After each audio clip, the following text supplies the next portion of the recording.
Já, komið sæl. Þau eru dimm élin sem að ganga hér yfir vestanvert landið. Hafa gert það í dag og við búið að það verði einnig tilfelli allan fram á nóttina eða morgundaginn og töluverður kraftur í þessu, vel hvasst og í þessum éljarhríðum sem kom inn. En það ef eitthvað þá er hann að bæta í vind næstu klukkutíman og verður sérstaklega hvasst á norðvestanverðu landinu í nótt. Við komum betur að því og eftir. En við sjáum hér á hvernig það eru þéttar þrýstilínur lagð hér norðvestur af landi og viðbúið að það verði eins og áður sagði hvasst í öllu landshlutum þó sérstaklega norðvestan til í nótt en síðan mun nú draga töluvert úr vindi þegar líður á morgundaginn. Og allt hefur þetta með þennan kalda loftmassa að gera hér sem yfir okkur, breytir svo sem ekki mikið hvað varðar hitafarið til morguns. Og ef við vindum okkur þá í landsfjórðungun, þá byrjum við fyrst hér á suðvesturhorninu. Það eins og segir það verður hvasst í kvöld, getur hæglega orðið þetta 15 til 18-20 metrar á sekúndu nokkuð víða, sérstaklega hér við Faxaflóann, kannski hægari inn á Suðurlands undirlendinu. En síðan dregur nú úr vindi og þegar hér komum sögu klukkan 15 á morgun og þá eru nú ekkert sérlega mikil átök í þessu, þá vissulega sé áfram éljagangur í þessu hjá okkur og hitinn er svona víðast hvar rétt yfir núllinu yfir hádaginn.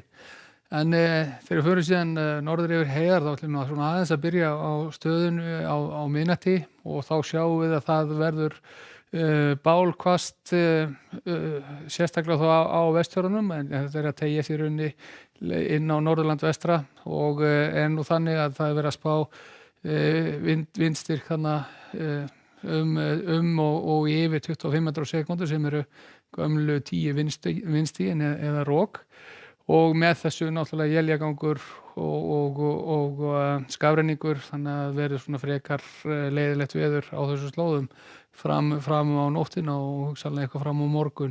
Festin að ganga niður þar og við sjáum að það er orðið öllu skapleira þegar komið klukkan 15 á morgun og vissulega gæti ennþá élja nokkuð víða í þessu en lægri vindstyrkur svona almennt séð. Förum þá og lítum á norðausturhornið og það er eins og sama sagan þar, það getur verið tiltölulega hvasst í kvöld og fram á nótt en orðið svona rólegra veður þegar hér er komið sögu og væntanlega úrkomu lítið og helst komið hér vestast á svæðinu að Tröllaskaga þar að það geti komið einhver él þar en öðru litið þurrt og með góðum sólarglennum í þessu.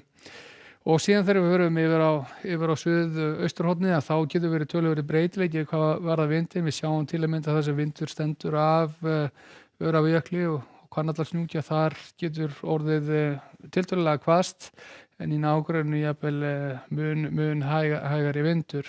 Éljagangur vissulega þá vestan Öræfa en bjartara veður þegar austan dregur.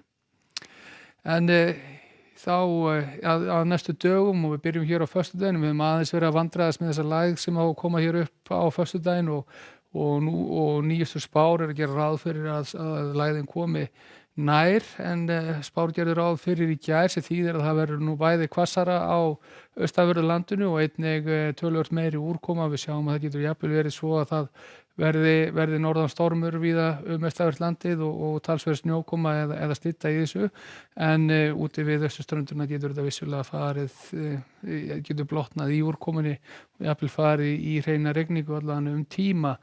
Mun rólegra veður þá á vestanverðu landinu og getur nú fallið stöku él og svo er að sjá að á laugardaginn þá verðum við aftur komin í sögulega átt, það kemur úrkomubelti inn og landið fer til norðausturs.